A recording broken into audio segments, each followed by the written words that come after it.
recording of it.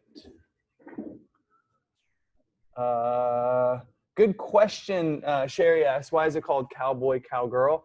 I think it's because the straddle of the legs, because you're like riding a horse, like cowboy or cowgirl. I think, I don't know. But you know. And then when the horse bucks and the cowboy or cowgirl does that, I think that's where that comes in. If it's not it, then I'm just going to go with that because that sounds spot on. But you know, we don't really care about names and shit. So like, I would definitely research it because there's got to be a Sanskrit name that we should throw in there. I have no idea what it is. Okay, so let's start. You go from, oh yeah, we went Sphinx, right?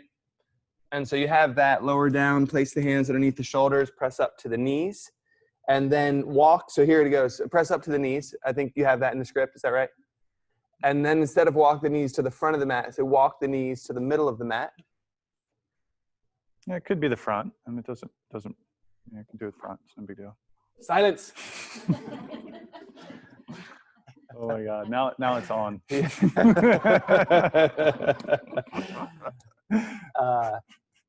To the middle of the mat, open the knees hip width, and bring the big toes close, bring the feet close together.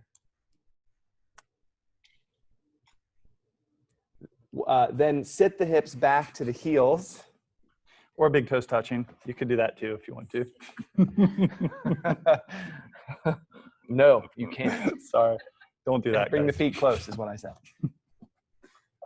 If you wanted to refine that, you could say bring the feet close, big toes touching. That would be very specific form. Now you sit the hips back to the heels. Place the hands behind you. You see how painful this is? Could you imagine literally an entire sequence done over 10 days? The majority of each day spent this way or in meditation. It's crazy painful. Okay, so place the hands, that's where we're left at. Place the hands behind you. So I'll usually at this point say about 5, 6, 7 inches away from the toes so that they realize that you want the hands farther back, right? But in line with the shoulders. So they're not trying to bring their hands together directly behind the toes. Does that make sense? I'm trying to do that, but they realize that the hands are farther back. So bring the hands back about 5, 7 inches in line with the shoulders. Fingertips can point to the side or the back. Side of the mat or the back of the mat. It's hard because side walls or back wall, you're not really sure where they're going to be. You know, like it could be outside. So I want to keep it. So that was something we ran into a bunch when we were doing the online classes because I didn't know where people were. Like the mirror, I always say mirror, front mirror, side mirror, left mirror. They're not having mirrors there, and so I did change that. Walls, but they could be practicing outside. So yeah. Okay, so everyone's good with the hands. Hands placing, fingertips pointing towards the sides or the back. And then once you have that, then lift the hips. Let me back up real fast. Yeah. I always add to that, you can go palms flat, knuckle pads, or fingertips. Yeah, so fingertips pointing to the sides or the back, palms flat, knuckle pads, or fingertips. Palms flat, knuckle pads, or fingertips. Ground the shins. Lift the hips. When the hips won't lift any higher, press the hips forward towards the front of the room, front of the mat, you could say.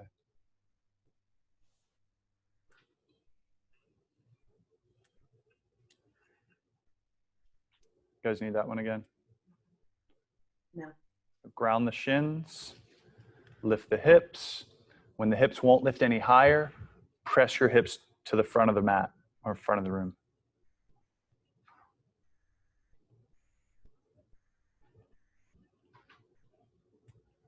Feel the opening, and then it's, you know, where are they feeling it?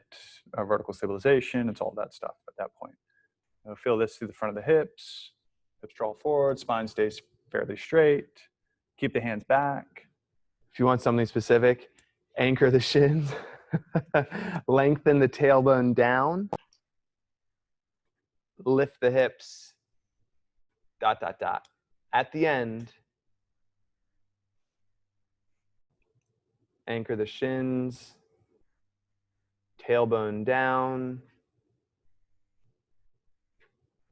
hips lift at the end, ... and release. Lower the hips back to the heels. Sit upright. Deep breath in. Slow breath out.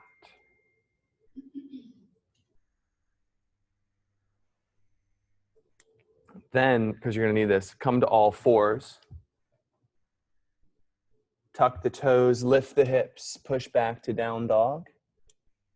And then they'll have it from there. Yeah, and then it Down should dog's be in there. inhale forward, and that'll be the next level where you're going into floor bow.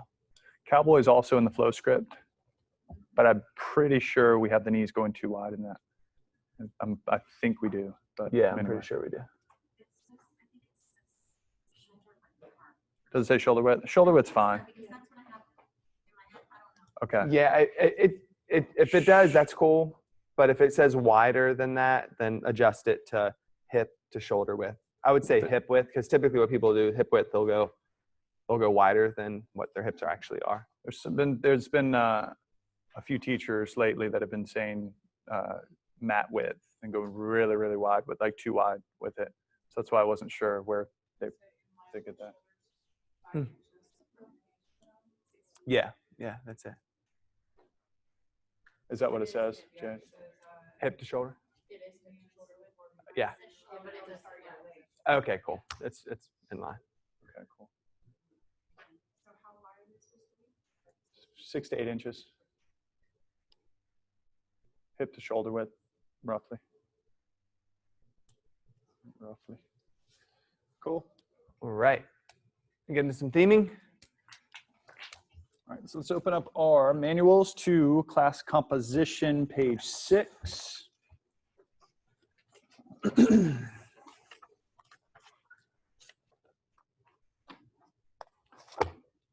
on page 6, you'll see theme. Read it. Yeah. So creating a theme is the art of weaving a group intention into your class. There is an opportunity to focus on some aspect of the 8-limb path, whether it is a specific limb or one of the 5 restraints or observances, to help your students connect to the deeper aspects of the practice. We say that very specifically, 8-limb path. It doesn't have to be so narrowly focused, by the way. But typically, some aspect, whatever else you're going to talk about, is you could link back to the 8-limb path, because that's kind of the core of it all. As you have probably experienced, the mat is a mirror for your life, meaning the same mental, emotional issues that you encounter in your day-to-day life will show up on your mat as well. A theme can help students build this awareness and then hopefully take what they learn on the mat and apply it directly to their lives off the mat. In the beginning of your teaching, creating a detailed theme may be too much to handle. To simplify it, try quoting a meaningful passage at the start and end of your class. The interpretation of the quote will change for your students as their mental state shifts from being lost in thought at the beginning of class to being in a state of present moment awareness at the end of class. What's really important to say before we even get into the details of this is what you will undoubtedly experience is this feeling of what is called in like the marketing world imposter syndrome. Yes. Right? Yes. And what I mean by that is, who am I to be telling anybody how they should be living their lives? Right? Because I'm still working on it myself. Right? We're all a work in progress. Period. Like the story of you it hasn't ended. It's not done yet. And so you're continuing to learn and grow and evolve. You being a learner doesn't preclude you from teaching what you've learned. In fact, the most relevant and relatable themes are the ones you offer because they're what you're experiencing. The one little caveat to that is you want to share your scars, not your open wounds. Does that make sense? Because the open wounds are still so fresh and new, and you're still dealing with it. The scars are like, oh, I had this, and this is what helped me heal. and this is what I did. And now I'm showing it to you because I'm hoping that it will help you. But the fact that you have scars, for most people, is what's going to keep you from feeling like you're qualified to teach it in the first place. No one has a perfect fucking life. And for you to be open about that as a teacher, for students who are already going to put you on a pedestal of like, oh my God, you live this beautiful life, you're a yoga teacher, you talk about present moment awareness and meditation, and you like kombucha, and you must have this beautiful experience of living. No, we all deal with the mud and the shit of our lives every single day, John and I included. And I submit that maybe the most powerful experience that we can offer each other, that you may have had in this training, is just from John and I being open to telling our stories and being real about like the struggles of our lives. Yes? Some yes, some no. My point is, please don't let the ego say, who do you think you are? When it says that, tell it to shut the fuck up and deliver. Like I'm so serious about this because think about some bit of information or some story that really helped you in your life. And then think about the person that told you that or was open enough to share that story and had their ego said, who do you think you are? And they withheld it because of some self-conscious, who am I to share anything idea, like how that would have actually hurt you in your life by not giving you the information that you needed. So the way I overcome this, because I've got it, is I've got the feeling of being an imposter, especially when I started teaching. I was like, 23. Who am I to talk to like a 50 or 60-year-old who's lived double my life about anything other than here's how you do an up dog and a down dog? Well, I've lived a pretty crazy fucking life at this point. Dad left, poor, impoverished, 6 kids, bipolar issues from my mom and dad, like huge, crazy breakup. Like in that amount of years, those 20 years, I lived a lifetime of craziness that gives you a little bit of like depth and understanding. You all have it at to the some very degree. least, some good stories. Yeah.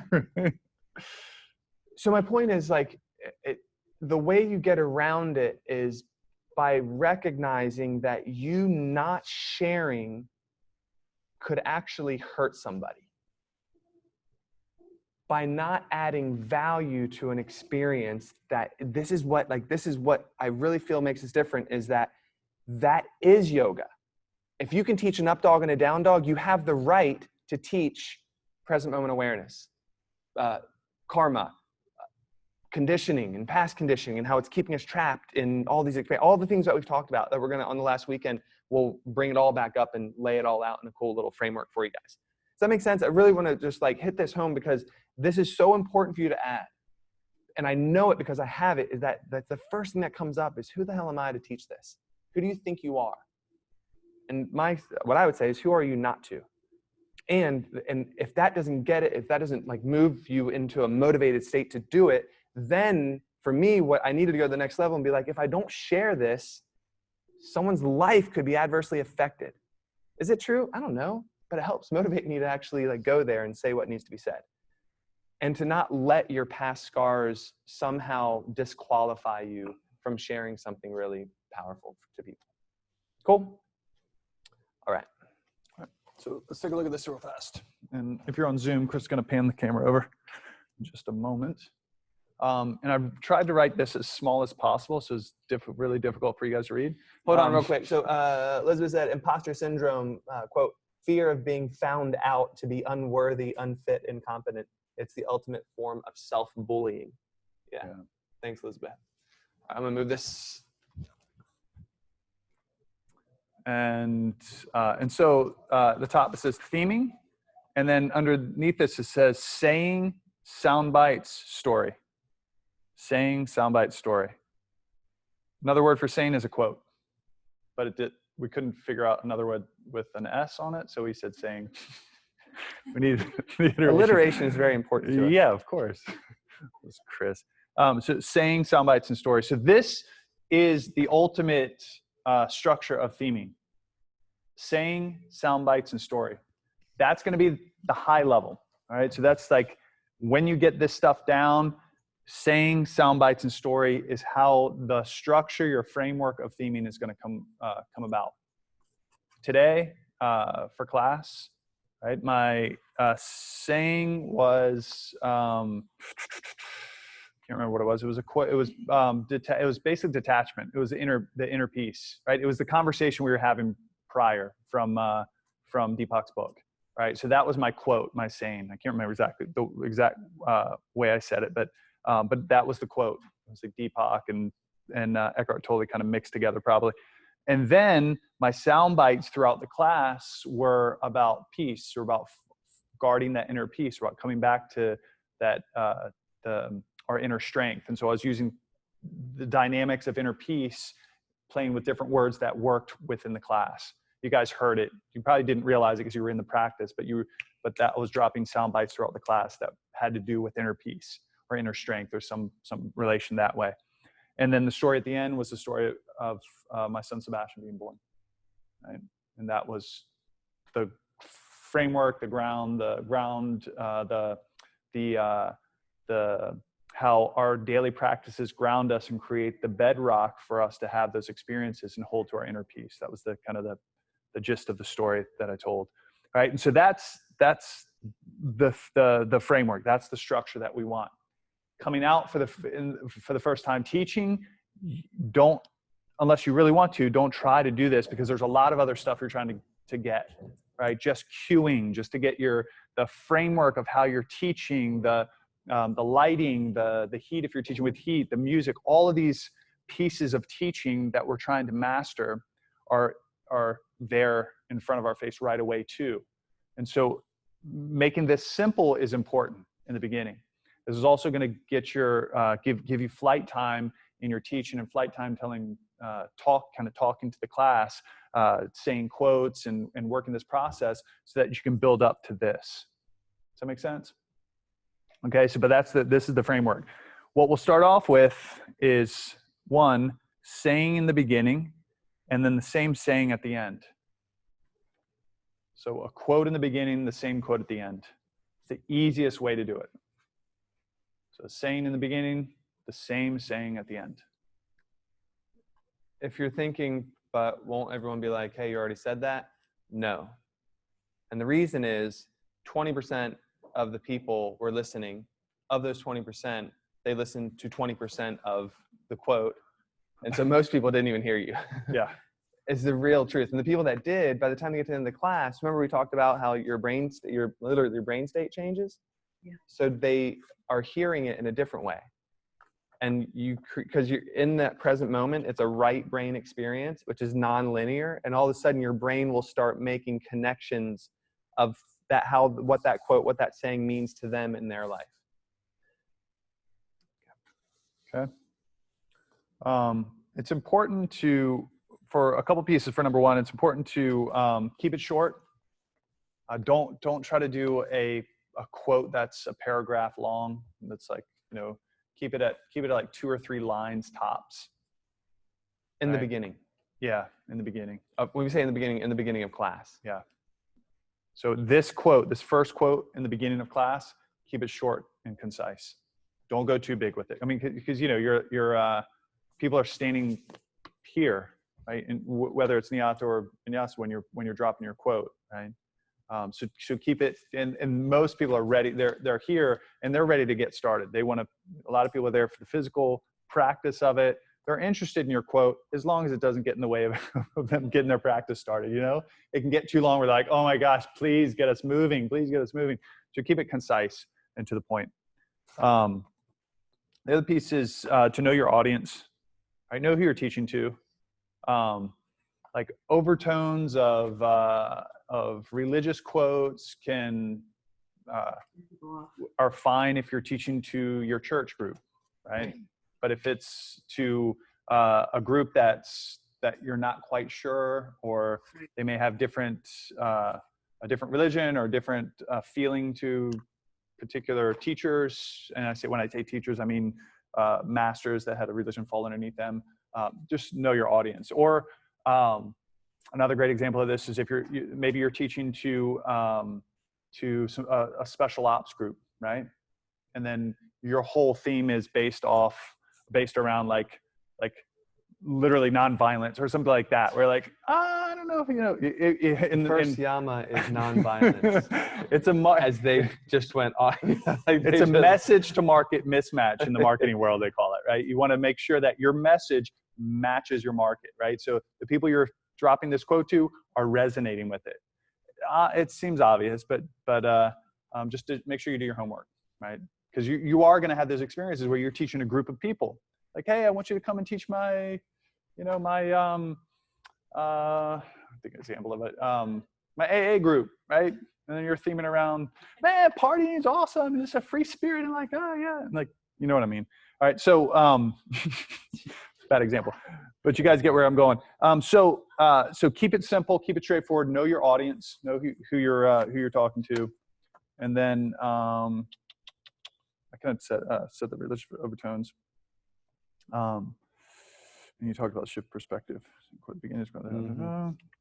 Yep, that's it. Okay. So that's saying in the beginning, same saying at the end. That is the easiest and a good start point for you guys. And it's like you could do it today. You could start. Okay, here's a great quote. I'm going to say this quote in the beginning. I'm going to say the same quote at the end. And people, like Chris said, because the perspective shift, because literally the mind. The mind resonance, right? They're moving from a beta state to an alpha state. It's going to be a different experience at the end. Number 2, saying in the beginning, different saying at the end. One of the reasons we like the fact that it went from quote to saying is that when you start using a quote over and over and over again, it'll start changing because you're going to start adding like what it means to you and your experience of it. And so what we say with this one is you may actually use the specific quote in the beginning. And so 2 suggestions. One, have a theme journal. And any quote that like strikes you as that's powerful, write it down. And then right underneath it, write down just really and like as concise as you can what it means to you. Because what may happen then is you have a saying that is the quote that you love, that resonated with you. Why would it resonate with you? Because it's something in your life right now that's relevant to you, something that you're kind of grappling with. And then at the end, you may say the same thing, or you may actually just speak from the heart. And I say speak from the heart, reading what you wrote about what that quote saying meant to you. Does that make sense? Yeah. So yeah, exactly right. And in a way that you're tying it to, you're not telling a story at this point. I'm going to be really clear. You're just saying if it's about peace, or even if it's about nonviolence, and if it's that group and you wanted to go there with the operators and be like, sometimes doing violence to others is a nonviolent act if you're protecting people from being harmed. You know what I mean? Like, and it could be that's it. That's super simple, but it's also an act of nonviolence. You see what I'm saying? Like, it may not be the ahimsa is yada, yada, yada. And then you say the same thing at the end. My point is doing that process and writing it down about what it means to you is important because you are then not going to need other people's quotes. You'll just have an idea about what you want, and you've written it down so many times, and you've gotten this journal so dialed in. It's like 2 journals deep already, and you're just going to feel called to say something. And it's going to be exactly, have you ever been in class and be like, man, what you said today, what that teacher said that day was exactly what you needed to hear? Yes? Pretty wild, right? Before, I'll jump in real fast. Yeah, go ahead. Before you get to where Chris is going with that, because that's almost like next level, right? So that'd be like 2B. 2A would be saying, and then a quote, and then a different quote, right? So again, I want to keep this where Chris was going with it is down the line a little bit, where you say a quote enough, you start to feel comfortable to kind of riff. Don't worry about riffing right now. Work the structure where it's a quote, and then the same quote at the end. And then you get comfortable enough with that, go a quote and a different quote at the end, right? So there's a little shift up. And then you get comfortable enough where you do a quote, and then you can riff off of that quote at the end. Riffing starts to move you into feeling comfortable telling a story, which is where we're tracking, okay? Right, and so you may say, so the quote may be something like, happiness is outwardly determined, whereas inner peace is a practice and is absolute, or something like that. It's Eckhart Tolle's quote. And then at the very end of class, I may bring in Thich Nhat Hanh and say, peace is all around us, in our spirit, in our bodies, in our spirits, and excuse me, it's all around us in the world and in nature, in our bodies and within us, in our bodies and our spirits. When we learn to touch this peace, we'll be healed and transformed. It's not a matter of faith, it's a matter of practice, or something like that, where you pull in a whole different quote at the very end, right? Does it make sense? And then where Chris was taking you is, once you feel comfortable with that, then start to play with riffing and expressing whatever quote it is in the beginning in your own words at the end. That's going to start to lead you into feeling comfortable enough to start dropping sound bites and to start telling actual stories at the end. Okay? Guys good? Does it make sense? Why I went to 2B is because it's really important that you, right off the get-go, start riffing or writing what certain quotes mean to you, because it allows you to be self-reflective within that saying, within that quote, which will then expand on your ability to just speak from the heart in classes.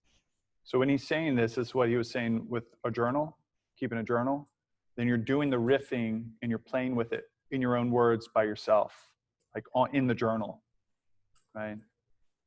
And you can do that literally right away with it and start to get a feel for it. You guys have been journaling already, like everything we've been doing in with Deepak's book. So every one of those chapters, you've been journaling about it. You've been riffing, right? Talking about what it means to you and how you see it and what it means in your life right in this moment, right? Really good stuff, because I know there's stories in there that you could pull out and drop into classes, right?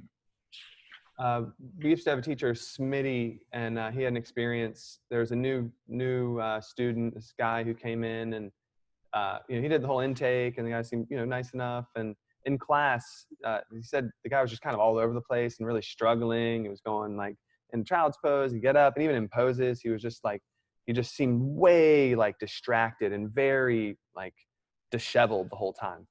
And I don't remember what he said his theme was, but in the process of going through the class, he felt called, for whatever reason, to go into it's kind of a loving kindness meditation that we've done, but it was, what was it specifically?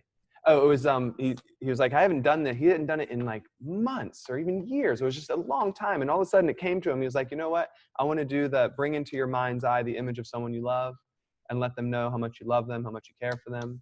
And then just repeat to that person silently after me, like, may you be safe, may you be happy, may you be healthy, may you walk through the world with ease.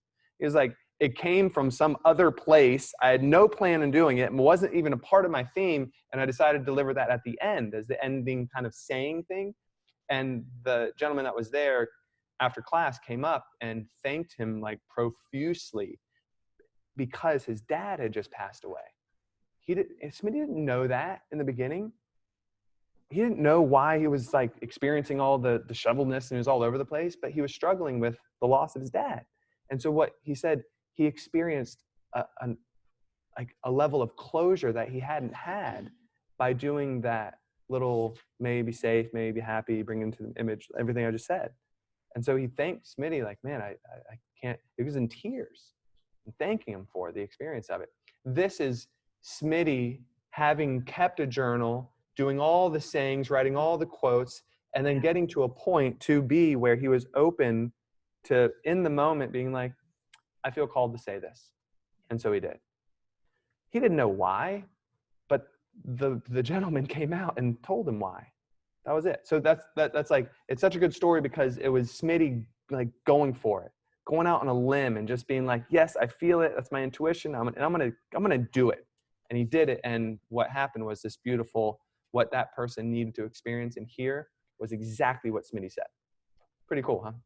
So this process that we're taking you through is a way of getting to that point where you're going to feel called to say something, and you'll have the ammunition, for lack of a better term, in your journaling of your theming journal that will give you the ground that you'll feel comfortable to do it.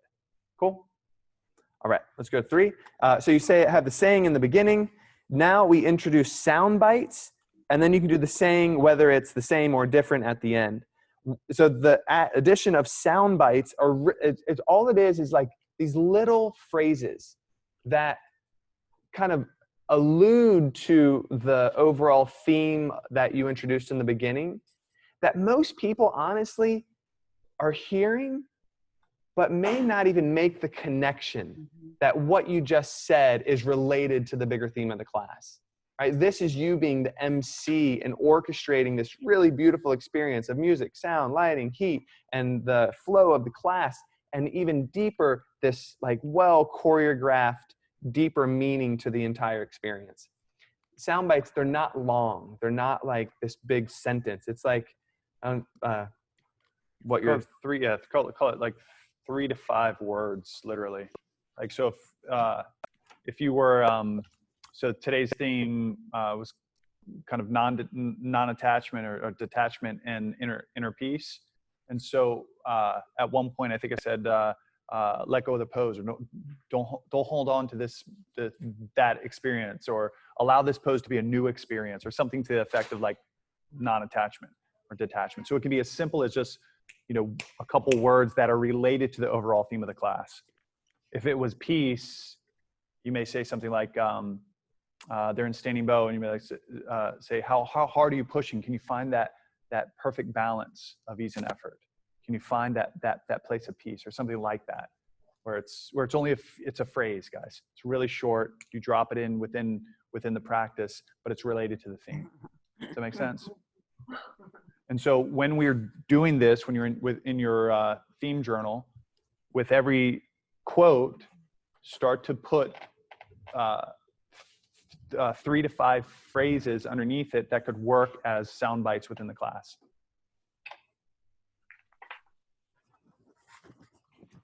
Questions up to this point? Okay, so then the next bit is the final. You have a saying, you add the sound bites, and then you tell a story. The story is, as Maya Angelou's quote, guys, Maya Angelou's quote is, people will never remember what you said, they'll hardly remember what you did, but they will always remember how you made them feel. A story gets to the heart of that. Right? You're literally finishing class with making them feel a specific way, right? Dropping a heart bomb, right? So yeah. They feel it. And it doesn't have to be emotional. It can be funny. It could be whatever it needs to be. But a story relates the quote and the sound bites to your personal experience. So if you were looking at this from 1,000 feet up, the saying or the quote would be universalizing it, meaning it's related to all of us. People can relate to it, but it's kind of this overall idea, right? That's the quote. And then the sound bites are dropping the little pieces throughout the class that are related to it. And then the story is personalizing it. How does this idea, this overall theme, relate to my life or somebody else's life through a story? Right? I'll do, sometimes I'll theme about connection. And then at the very end, I'll tell the whale story. I told the whale story with you guys, right? I'll tell the whale story. It's not my story. I wasn't off the coast of San Francisco. I didn't jump into the water. But the story is moving because people did. And they had this crazy experience with this whale. Right? And so I just practiced telling that story enough so I can do it well. And so you can tell somebody else's story. It doesn't have to be your story that relates to that theme, right? Why are stories so powerful is because the way we hear them, we don't hear the words and we don't like have a mental typewriter of the words. Like we don't see this in our brains. What you see are images. And so when you're telling a story, what you do in your mind and brain is you put yourself in that position as part. When you hear when you're hearing the story of the whale and when you hear the story of the person who was cutting the rope from the whale's mouth, when you hear that, you're there in the water with that person. You're either the one cutting it as if you played that role, or you're watching somebody cut this rope from the whale's mouth. The image in your mind is one of those perspectives, right? And then because of what's called mirror neurons, you get to feel what that person felt if the story is told right. As if you were there. That's how you hear a story and have emotion, is because of the way the brain processes stories. You actually participate in the story. And when there's details that are missing, you'll just fill them in. You know, if you hear a story and like I was driving down the road, they didn't tell you what car it was, you're in a car. Probably your car. Or your dream car. But my point is why our story is so powerful is because of the way we process stories in our brains, because we put ourselves in the experience. And then we get to have the emotional experience that the people that are in the story, whether it's you or somebody else. That's why initially, if we're taking this, like some of the complex, you don't have to tell your stories. Tell someone else's story. How powerful is the twin story that we told? Right? Yeah, that's pretty powerful. We weren't there. I don't know them. But it's a true story. And if we can tell the story right, you get to experience the power of what that teacher did for that person. And those the mirror neurons will trigger the vagus nerve that runs here. That the feeling of your chest gets heavy, your eyes start getting watery, right? That feeling of when you hear a good story, it's emotional. You well up a little bit. That's the vagus nerve firing, right? Connected to the mirror neurons. It lets us experience what other people are experiencing. It's powerful. And it's the power of being able to drop a really good story into your classes, whether it's yours or somebody else's. And Chris just brought up a really good point. In the beginning, make it someone else's. If you don't feel comfortable telling yours yet, there's tons of stories, some really good stuff out there. You know, reading books, you pick them up, but you can grab somebody's story that will get the same effect in the beginning until you feel comfortable enough to start telling your story. And let me lay you off the hook. Not every class has to be a profound emotional experience. Right. It could be funny. And that's what I was saying before. Chris just taught a class, I think it was last Monday. I think it was Monday he did it. And he was talking about this quote we just recently heard about. It was a story. Not a story. It was a real story, but it was, he dropped it kind of towards the end. I think everyone was in Pigeon. But the story is basically this guy falls off a cliff. It's a 2,000-foot cliff. He falls 1,000 feet down and reaches out, just catches a branch, and he's hanging by his arm, holding on to the branch. He's 1,000 feet down. He's like, I don't know what to do. God, I need help. You up there, God? And the booming voice comes from the clouds and says, I'm here. Oh, thank God. All right, what do I do? Do you trust me? Yeah, I trust you. Let go. Is there anyone else up there? And it was just funny. Everyone started laughing. But then Chris brought it to the end of class, which was not that far later, and then pulled it back to, I can't remember how he did it, but he pulled it back to connecting that funny story, that little piece, to a more universal experience that we all feel. I think it was to letting go of one monkey bar to catch the other one, or something like that. Letting go of something to letting go of something in the past, so that it opens us up to the new thing in the future, or something like that. But it was directly tied to the cheeky, funny story, right? So back to the point, it doesn't have to be this profound, like, whoa, right? It could be funny. What was classic about it is everyone was expecting it to be this fucking profound story, and it wasn't. So actually when it dropped and I was like, is anyone else up there? Crickets. Because no one knew how to respond to it. They're like, and I was like, yep, that's it. That's the story. And once I called out the awkwardness of it, I was like, yeah, that's it. That's all I got. Everyone started laughing. And that was, the point was, and then that's when I was like, the point of it is blah, blah, blah. But my point, like, the story wasn't a great story. It's kind of corny. was okay. I don't know. I thought it was going to land better, and it didn't. So I had to call myself out and be like, yeah, that's it. That's all I got. And then that's when people started laughing. But the point then is I tied it back into what the bigger theme was. Yeah, to the quote in the beginning, to the sound bites throughout the class, to all the other pieces that were the bigger theme to the class. If you just have a simple quote or a saying, and you say it in the beginning, and you deliver an awesome class to the best of your ability with solid sequencing and music and lighting, and if you teach with heat, and you get to the end and you just deliver this quote again, it is enough, because people are creating the meaning for themselves. Yeah. It's the idea of don't throw oak trees at people, throw acorns. Mm. And that's what these are. It's a little offering. Here's this little quote. Here's a little saying. Here's a little acorn for you.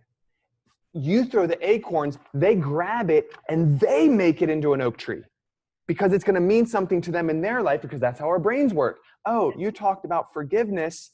What does that make me think of? The person that I will not forgive. Right? I didn't say go forgive your dad. I just told you the story of my forgiveness story. That was just an offering. Here it is. There's your acorn. You make it into oak tree. That's it. Last story before we move on. Max Strom, we talked about him. I think his book is called A Life Worth Breathing. I think that was his first one. He tells a story of, he was in a class and he was teaching, and he was talking about forgiveness. And at the end, he said he just felt called to say, like, he said he'd never done this before. And this is my point behind it. It was an invitation. It was an acorn, right? Or another way of saying it, it's a pebble. Let them make it into a boulder.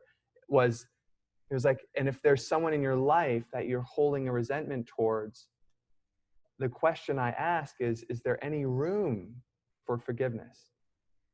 He did not say, go forgive that person. He just said, is there room? He posed the right question. Someone is in that, and this is what he tells us. He's like, someone is in that, this woman was in the class. She came out and just left. He was like, okay, no big deal. Didn't think anything of it. Got an email a week later. Didn't come back for like, I don't know, I think it was 3 weeks or something, and then got the I email suck with later. time. Later on, Yeah. got an But email. like disappeared for a while, right? Disappeared for a while, and this is why.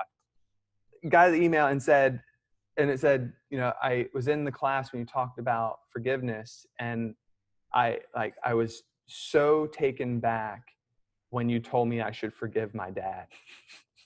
I will not be back. Oh, she took it on like that? She That's what made she it heard. into the oak tree. And And he then didn't say took that. the oak tree and threw it at Max. Right? And that's what happened. Like, I wasn't ready to hold it, so I'm going to throw it at him. It's your fault. He didn't say that. He said, is there space for it? But then the question stayed here. Remember we were talking about this before? When we tell ourselves a statement, the mind stops. And what she did now Max worded it as a question, right? But she set it up as a statement in her mind. I don't know what the statement was, but you guys get my point, right? But if we ask ourselves the question, Max did it skillfully, is he posed a question so that people could ask themselves that question in their minds, so they could open up the mind to be creative. Is it possible to forgive somebody in my life, or to forgive someone I'm holding resentment towards? Is it possible? They could say no, right? They could answer it any way they want to, but the point I'm making is that when we ask ourselves a question, it opens up the mind. We tap into the imagination, and we tap into creativity, right? This gets us moving, right? A statement freezes us. It stops momentum. It stops the mind. A question creates momentum. It creates creativity. It puts us into the space where we're now exploring the possibilities of whatever it is we need to. So he asked the question, it stayed in here, she held it, threw it back at him, said, I'm never coming back again, but it stayed in there, and it compelled her to reach out to her dad. And so weeks or however long later, she came back to the studio and let him know, like, hey, I want to apologize for the first email. What you said kind of stayed with me, and I've reached out, and now we're beginning communication. It's not where I want it to be, but it's a beginning. And so I want to say thank you. All he said Is there space? Is there space for forgiveness? And everything else was created in her mind. That's the power of good questions and stories. Yeah. Cool? That's all we got. Cool. Any questions on this? Is this helpful? So again, this is a framework, guys. This is like the ultimate framework. The top. This is the bottom one. Obviously, number 4 is like the biggest part of the framework. But take your time. Start with 1 quote at the beginning, quote at the end. 2 quote at the beginning, different quote at the end, and then 2B, like Chris was saying, quote in the beginning and riffing off the quote at the end, and then start to build sound bites into that. And then once you feel comfortable, add a story to it. Somebody else's story in the beginning, and then eventually your story when you feel comfortable with it. Cool? All right, awesome.